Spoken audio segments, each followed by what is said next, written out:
Assalamu alaikum wa rahmatullahi wa barakatuhu.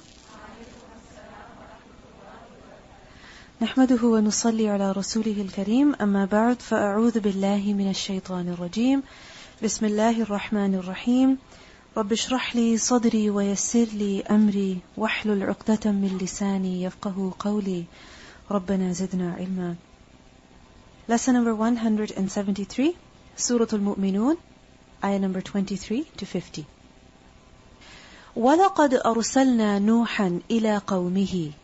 And certainly we sent Nuh alayhi salam to his people. And Nuh alayhi salam was the first messenger who was sent to a people. So what did he do? فَقَالَ, so he said, يَا قَوْمِ, O my people, اُعْبُدُوا اللَّهَ, worship Allah. Meaning worship only Him. And also obey Him.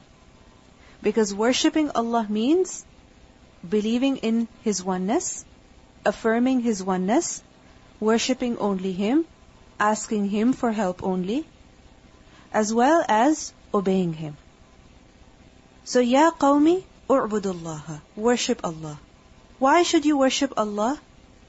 Because ma lakum, there is not for you, min ilahin, any God, ghayruhu, other than Him.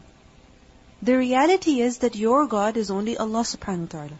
If you worship other than Allah, any other being that you worship, any other being that you ask help from, know that they're not actually gods. Your true God is who? Allah. أَفَلَا تَتَّقُونَ, then do you not fear? Meaning, do you not fear Allah subhanahu wa ta'ala, and as a result of that fear, worship Him?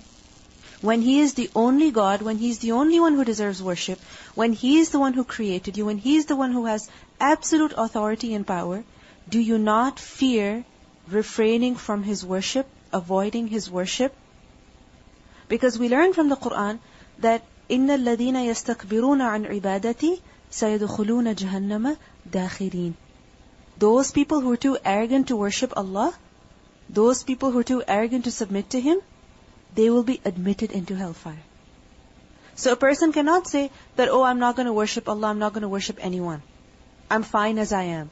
I'm not going to make dua, I'm not going to seek help. No, I'm fine as on my own. No.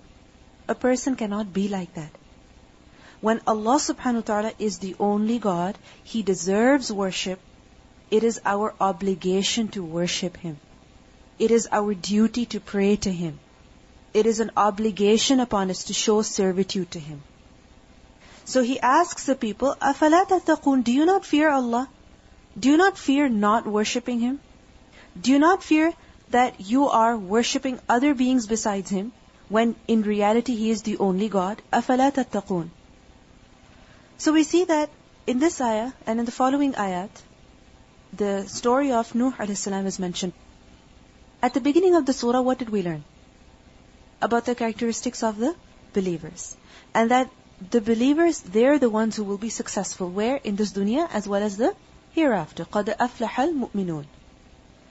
And in the story that is mentioned over here, and in the following account as well that inshallah we will read today, we learn that it is only those who believe who are successful. Only those who believe who are successful in this dunya and in the akhirah. And those people who do not believe, those who do not have iman, they're not just unsuccessful in this dunya, but they're also unsuccessful where? In the hereafter. So Nuh alayhi salam, he said to his people, worship Allah, believe in Him, affirm His oneness, because the reality is that He is the only God. أَفَلَا تَتَّقُونَ, don't you fear. What happened then? فَقَالَ الْمَلَأُ, then, but the eminent among them, they said, al-mala, as you know, is used for the elite of the society, the cream of the society. And they're called mala. Why? Because they fill the hearts of people with their awe. They impress people. So the hearts of people are full of being impressed by them. And at the same time, the word mala is also used for the council of elders. When a group of the elders, when a group of the elite, the notables, when they have collected together. And typically you will see that someone who is of the elite, they will not go somewhere alone. They will be accompanied by those who are like them. And because of that, when they go, they fill the place that they go. with those who are like them or with their fans, with those who are dying to look at them, dying to shake hands with them. So al-mala are who? The chiefs, the elite, the notables of the society, the rich, the wealthy, the eminent ones, people with authority. So the mala, they said, but which mala were they? الَّذِينَ كَفَرُوا, those who had disbelieved. مِنْ قَوْمِهِ, from his people. So we see that the elite of the society had not believed in Nuh alayhi salam. They disbelieved in him. And they didn't just have this disbelief with themselves, but rather they spread it as well. They disbelieved in him themselves, and they also encouraged others to disbelieve in Nuh alayhi salam. And typically this happens because the chiefs, the elite, they feel that if someone is rising up, if someone is gaining a following, if someone is being followed by people, if somebody is being appreciated by people, they feel that they are being threatened. That people are not going to listen to them anymore. People are not going to respect them anymore. People are not going to follow them around anymore. So they feel threatened by the rise of another person, by the rising power of another individual. And in order to do that, what do? They not only oppose him themselves, but they also encourage others to oppose him. And typically, in such situations, a lot of false propaganda is done. So we see how the elite, they misrepresented the call, the message of Nuh alayhi salam, so that people would not even believe in him. So what did they say? They said to the people that ma hadha, this is not, meaning Nuh alayhi salam, he is not illa basharun mislukum. He is just a human being like you. He is a human being just like you. He is not an angel. There is nothing that is different between you and him. So why should you follow him? Why should you listen to him? Why should you believe something that he's just telling you? He's just a human being like you. Ma hadha illa basharun mithlukum.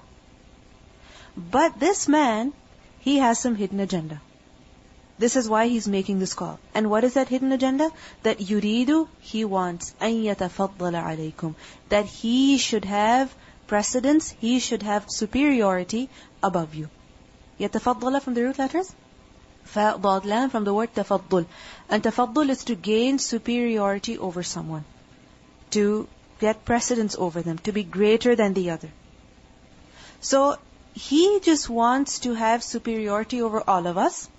And this is why he has claimed that he is a messenger. He just wants to be a leader. He wants to acquire more followers. That's about it. Don't give importance to what he's saying. وَلَوْ شَاءَ اللَّهُ, and if Allah really wanted to send a message to us, to send a messenger to us, then what would he do? لَأَنزَلَ مَلَائِكَةً, then surely he would have sent down angels. Because it's not difficult for Allah to send down angels. So if he wanted to deliver a message to us, then again he would have sent an angel. Why would he send a human being like us? And the mala, they continued, they said, مَا سَمِعْنَا بِهَذَا, we have not heard of this, of who? Of a human messenger, or of the fact that there is only one God and that we should only worship him. We have not heard of this فِي آبَائِنَا, in our forefathers. Which forefathers? Al-awwaleen, the first ones. Meaning, our ascendants, our forefathers, the former people, we have never heard that amongst them was a man who was a messenger, to whom Allah sent revelation to. We have never heard that in our ascendants there was this belief of only one God. No, what this man is saying, what Nuh alayhi salam is claiming, this is all false. This is all some new invention, some new fabrication. So don't give any importance to what he's saying. And then they continue. They don't just stop here. They continue. They say, in huwa, he is not. Illa rajulun, except a human being. Bihi, with him is jinnah, madness. They say that with this man is madness. He's suffering from some madness, which is why he's claiming that he's a prophet of Allah. This is why he's claiming that we should only worship one God. And this is why he's threatening us with punishment. He's just suffering from some psychological disorder. And this is why, ignore him. The word jinnah is from the root letters, jim, noon, noon. And the word jannah literally means to cover something. From the same root is the word jinn. Why is jinn called jinn? Because it's hidden. The jinn are hidden from us. We cannot see them. We cannot touch them. We cannot feel them. We cannot smell them. And the word Jannah is also from the same root. And what is a Jannah? A garden. And why is it called Jannah? Because it's a garden that has a lot of dense vegetation, trees, grass, such that the entire earth is covered. For example, you go to a field, you go to a garden, it looks very nice and green. But as soon as you step into it, you see a patch over here that does not have any grass in it. A patch over here that's full of rocks or something. But Jannah is what? That the entire soil is covered. The entire soil is covered. Nothing at all is uncovered. It's dense. So, in huwa illa rajulun bihi jinnah. And jinnah is used for madness. Why? Because when a person is overcome by madness, when a person is suffering from the weakness of the mind, he's suffering from some mental or psychological disorder, then what happens? It is as though his aql, his intellect has been covered. He cannot think properly. He cannot see things properly. He cannot perceive things as they are. And the way he's talking is also abnormal. And the word jinnah is not just used for madness, but it is also used for possession. Meaning when a person is possessed by the jinn. So, he is a man who has gone crazy. He's just suffering from some mental problems. And what he's saying is clear madness. Therefore, don't give importance to what he's saying. فَتَرَبَّصُوا. So you just wait. تَرَبَّصُوا from the root letters, ra, ba, sad. And tarabbus is to wait for a matter to end. It is to wait for a matter to come to an end. Like for example, the same word is used for the women who are in their waiting period. That they should wait. فَتَرَبَّصْنَا يَتَرَبَّصْنَا. That they should wait for what? For that waiting period to come to an end. So they tell the people that just wait, be he with him, hatta heen, until a time. Meaning just wait until this phase is over. And eventually he'll come back to normal. He'll come back to his senses. Just wait until his madness goes away and then he'll be a normal human being just like us. Don't give any importance. Just tolerate him for some more days. Or فَتَرَبَّصُوا بِهِ حَتَّى حِينٍ could also be understood as just wait for him until he dies. Until he's gone. So just tolerate him for some more time. This is just a phase. This is just temporary. Ignore him. Don't pay any attention to what he's saying. Now imagine if such propaganda has been spread about a messenger of Allah. By who? By the elite of the society. That they have disbelieved themselves and they're also encouraging the rest of the people to disbelieve. That don't give any importance to him. He's only a human being. We've never heard of this stuff before. He just wants to be superior over all of you. He just wants to become a leader, to become of the elite. This is just some complex that he has. In fact, he's suffering from madness. In fact, he has been possessed by a jinn. So imagine if such rumors have been spread about a person, who's going to listen to him? Just imagine. And the people of Makkah, they did something very similar. They also spread a lot of false propaganda against the Prophet ﷺ. And remember that this is a fact. Any person, anyone who rises up in order to call other people to Allah subhanahu wa ta'ala, many people cannot tolerate that. They cannot bear the fact that people are focusing on the worship of Allah now and they are ignoring their dunya, or they're not giving that much importance to it anymore, or that they have left the gods who they used to worship before, or the beings whom they used to respect so much before. They have abandoned all of that and now they're focused only on the worship of Allah subhanahu wa ta'ala. So there are many people who cannot tolerate that. They cannot bear that. Which is why they use even lies to stop people from going to such a person.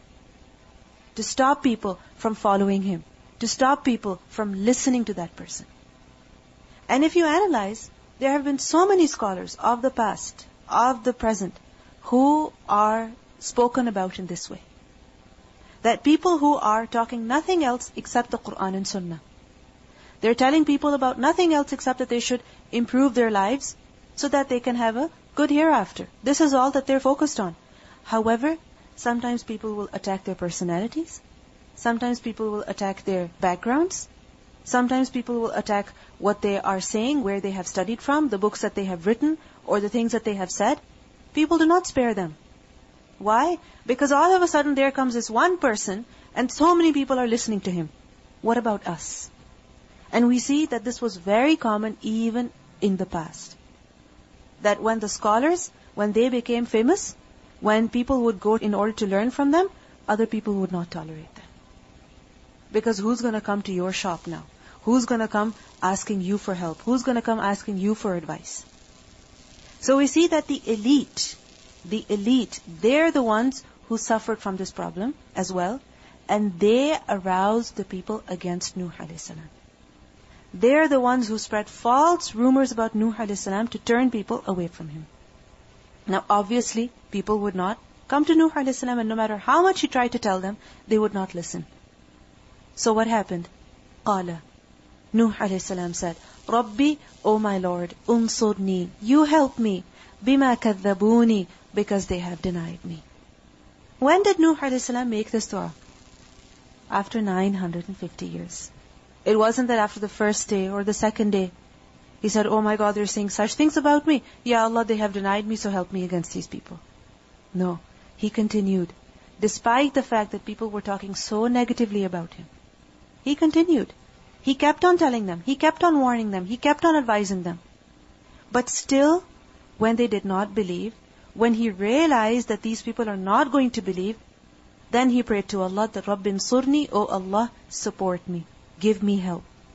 Bima kadhabuni, because they have denied me. They're not going to believe in me. They have completely rejected me. We learn in Surah Al-Qamar, ayah number 10, about Nuh alayhi salam, that فَدَعَى رَبَّهُ أَنِّي مَغْلُوبٌ فَانْتَصِرْ. That Nuh alayhi salam, he invoked his Lord, that indeed I am overpowered. So help. I have been overpowered. I have been defeated. I am maghloob. So fantasir, so help me. You give me victory now. You save me from here. We also learn in Surah Nuh, ayah 26 to 27, that وَقَالَ نُوحٌ رَبِّ لَا تَذَرْ عَلَى الْأَرْضِ مِنَ الْكَافِرِينَ دَيَّارًا إِنَّكَ إِن تَذَرْهُمْ يُضِلُّوا عِبَادَكَ وَلَا يَلِدُوا إِلَّا فَاجِرًا كَفَّارًا. So when he prayed to Allah subhanahu wa ta'ala, he prayed for what? The destruction of these people.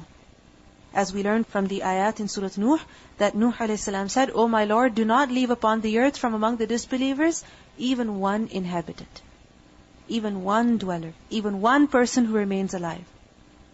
And remember that he made this dua at the very end when he realized that nobody was going to believe. They had become extremely firm in their denial. And he said that indeed if you leave them, they will mislead your servants and not beget except every wicked and confirmed disbeliever. So he prayed that, oh Allah, wipe off this generation. Because if this generation continues, then what's going to happen? People are only going to disbelieve. Because these people are so firm in their disbelief, imagine the kind of disbelief that they're going to instill in their children. Because it's something very common. Like for example, if a woman, if she has been divorced by her husband, and she has bad feelings for that man now, what will she do? She will literally poison her children against him. So, if these people are so firm in their disbelief, imagine the kind of disbelief they will implant in the hearts of their children. So therefore, O Allah, destroy this entire generation. Don't even spare one of them. فَأَوْحَيْنَا إِلَيْهِ. So we revealed to him. Allah subhanahu wa ta'ala inspired to Nuh alayhi salam. And fa indicates that as a response to his dua. He prayed to Allah that, oh Allah, fantasir, help me. So, أَوْحَيْنَا إِلَيْهِ, we inspired to him, أَنِ اصْنَعِ الْفُلْكَ, that you construct the ship. Isna' from the root letters, Sad, Nun, Ain. And Sana'a is to make something with skill. It is to craft something, to manufacture something, to make something with perfection. So, إِصْنَعِ الْفُلْكَ, construct the ship, manufacture the ship. Build it properly, construct it properly. And how will you do that? Because up until now, no ships had been made. There was no concept of traveling over water. So Allah subhanahu wa ta'ala said to him, أَنِصْنَعِ الْفُلْكَ بِأَعْيُنِنَا, under our eyes, meaning under our observation, under our protection and guardianship. We will protect you, we will watch you, we will take care of you. You build the ship. وَوَحْيِنَا, and also our inspiration. Wahi over here means instruction. That whatever instructions we reveal to you, whatever method we reveal to you, follow that and make the ship. Make the ship as how we tell you to do so. Because up until now, there was no concept of, as I mentioned to you, travel over water. People did not know how to make ships, how to make boats. And Allah subhanahu wa ta'ala is the one who inspired to Nuh alayhi salam how to construct the ship. In the previous ayat, what did we learn? وَعَلَيْهَا وَعَلَى الْفُلْكِ تُحْمَلُونَ. That on the ibil, on the camels, and on the ships you all are carried. So the camels, who made them? Who provided them to you? Allah subhanahu wa ta'ala. And who provided you the means to travel over water as well? Allah subhanahu wa ta'ala. And He didn't just provide that, but He also taught you how to make that. So وَوَحْيِنَا, this indicates that Allah is the one who taught people how to build ships, how to make ships. And ships, including boats, canoes, all of that, the variation, it continues, it's a category. So, بِأَعْيُنِنَا وَوَحْيِنَا. فَإِذَا جَاءَ. And then when it came, what came? أَمْرُنَا, our command. Which command? The command for the punishment of the sinful people. That when this command comes, that when the punishment is going to begin. And فَإِذَا جَاءَ أَمْرُنَا, Amr can also be understood as the command to embark onto the ship, to get onto the ship. وَفَارَ التَّنُّورُ, and the tanur has overflowed, has gushed forth. Fara, from the root letters fa wa ra. Fara yafuru is when something gushes forth, when something shoots up, and faur is to swell up.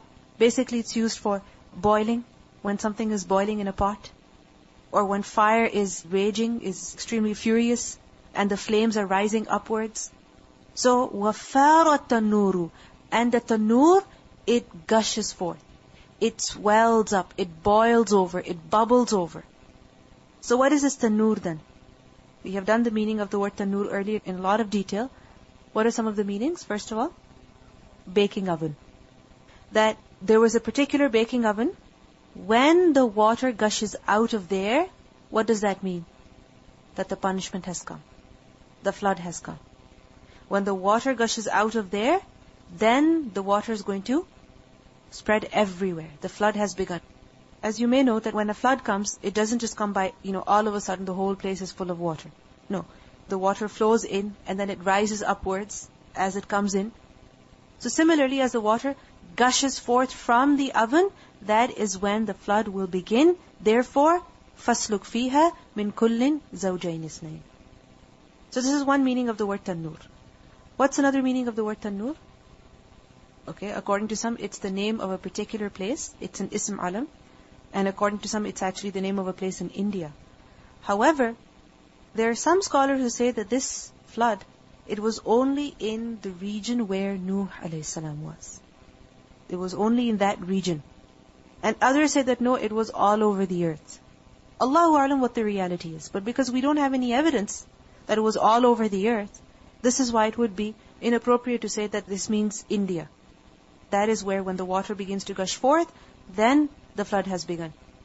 And even if the water begins to gush forth from that place, Nuh alayhi salam would be somewhere else. How would he know? Today, okay, for instance, through TV, through radio, you can find out, okay, this place is flooding up. There's a lot of water over here. There's an earthquake over here. And that is also after some time that people find out. So, Allahu a'lam. And some have said that at-tanur, it also means the top layer of the earth, the crust. And it's also a place where the water of a valley collects. So, فَارَ التَّنُّورُ, when the particular valley, or when the crust of the earth, when the surface of the earth is filled with water, when it's bubbling with water, as you see water rising upwards, then فَاسْلُكْ فِيهَا, then don't stay there anymore. Immediately get onto the ship. And what should you do? فَاسْلُكْ. Usluk from the root letters? Sin, lam, kaf. And it literally means to insert something. Like it is said in the Quran, مَا سَلَكَكُمْ فِي سَقَرْ. What caused you to enter into the hellfire? So, usluk fiha, insert into the ship, what? Min kullin, from every type, zawjain, two mates. And what are the two mates? One male and one female. How many? Isnaini, 2. What does it mean by this? فَاسْلُكْ فِيهَا مِنْ كُلٍّ زَوْجَيْنِ اثْنَيْنِ. Kullin has been understood as every type of animal, and according to others, every type of plant as well. Because obviously when the floods come, then even the plants are destroyed. So min kullin, every type of animal, every type of plant. So from every category, of every species, of every kind, collect how many? Zawjain. And zawjain meaning one male, one female. And these should be isnain. Now isnain has been understood in two ways. First of all, it has been said that isnain, it is further explaining zawjain. So zawjain meaning two mates, isnain meaning two. So one male and one female. So isnain is only further emphasizing the zawjain. And according to others, isnain over here, it means two zawjain, meaning two females and two males. So two pairs of each type of animal, each type of plant. So فَاسْلُكْ فِيهَا مِنْ كُلٍّ زَوْجَيْنِ اثْنَيْنِ. And not just these animals and plants, don't just embark them into the ship, but also وَأَهْلَكَ, and also your family. What does it mean by this, your family? Also embark your family, meaning those family members of yours who are believers. And it has been said that of his children, it was his sons Ham, Sam, and Yafis who had become believers. However, his fourth son Canaan, he was not a believer. And he was drowned in the flood, as we have learned earlier in Surah Hud. And from his family also, who else was not embarked onto the ship? It was his wife. But remember that it was not only his family members who had become believers. There were also some other people who had become believers, but only a few. So ahlak, family, who does it refer to? Followers, believers, those who have believed in you. Now the question is, why are the followers called ahl? Think about it. The Prophet is like the father to the believers, so they're like a family. What else? That ukhuwah, brotherhood, is of two types. One is through nasab and the other is through deen. So all of them, they had the same deen. This is why they were like brothers, and brothers are like a part of a family. And also we see that at the time of the Prophet ﷺ, when the Sahaba, when they migrated from Makkah to Medina, the relationship of ukhuwah was established between them. And initially they would also inherit from one another. And then later on, that command was abrogated. And also if you look at it, the believers, they were a minority over there. And when people are living as a minority in a society, in a population, then what happens? Even if they're not related to one another, they become as though they are related. Like for example, many of you will understand that living in a foreign country, in a foreign land, where you don't have many of your uncles and aunts and your grandparents and your cousins, who do you meet on special occasions? Who do you invite on your special occasions? It's those people who are from amongst your friends. And they are as though you're family members. It's possible that a friend who's just some auntie's daughter, she's just like a cousin to you. She's just like a sister to you because you don't have any cousins over here. So it happens that when people are living as a minority somewhere, even though they may not be related by blood, the relationship that is between them, it is so strong, it is as though they have become family members to one another. So, وَأَهْلَكَ, and also your family, also your followers. Admit them, make them enter into the ship. Make them embark the ship. إِلَّا, except مَنْ سَبَقَ عَلَيْهِ الْقَوْلُ, except the one on whom the word has preceded. Which word? The decree of punishment. So from your family, only admit those who are believers, and those on whom the word, the sentence of punishment has preceded, meaning they are to be punished, you're not allowed to admit them. And who was that? The wife of Nuh alayhi salam as well as his son. We learn in Surah Hud, ayah number 40. حَتَّى إِذَا جَاءَ أَمْرُنَا وَفَارَتْ التَّنُّورُ قُلْ نَحْمِلْ فِيهَا مِنْ كُلٍّ زَوْجَيْنِ اثْنَيْنِ وَأَهْلَكَ إِلَّا مَنْ سَبَقَ عَلَيْهِ الْقَوْلُ وَمَنْ آمَنَ. So, he was told to admit who? of the animals and plants, 2 types. And secondly, from his family, those who had believed. And thirdly, وَمَنْ آمَنَ, and also those who had believed. Also, make them enter the ship. وَمَا آمَنَ مَعَهُ إِلَّا قَلِيلٌ. And none had believed in him except only a few. It was only a few people who had believed in Nuh alayhi salam. And then those people who ظَلَمُوا, they have done wrong. Those people who have done zulm, and what is the zulm referring to over here? It's shirk. So those people who have done shirk, do not address me concerning them. Meaning, do not make any request for them, that I should save them, that I should pardon them, that I should not destroy them.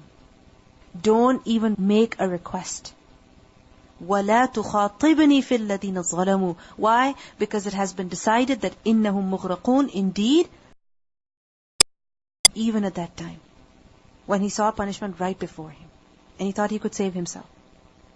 And we see that wasn't just that he was not allowed to save them, but at the same time, he was not even allowed to make any request for them. That, oh Allah, pardon them, forgive them. Why? Because the decision of Allah, it has come.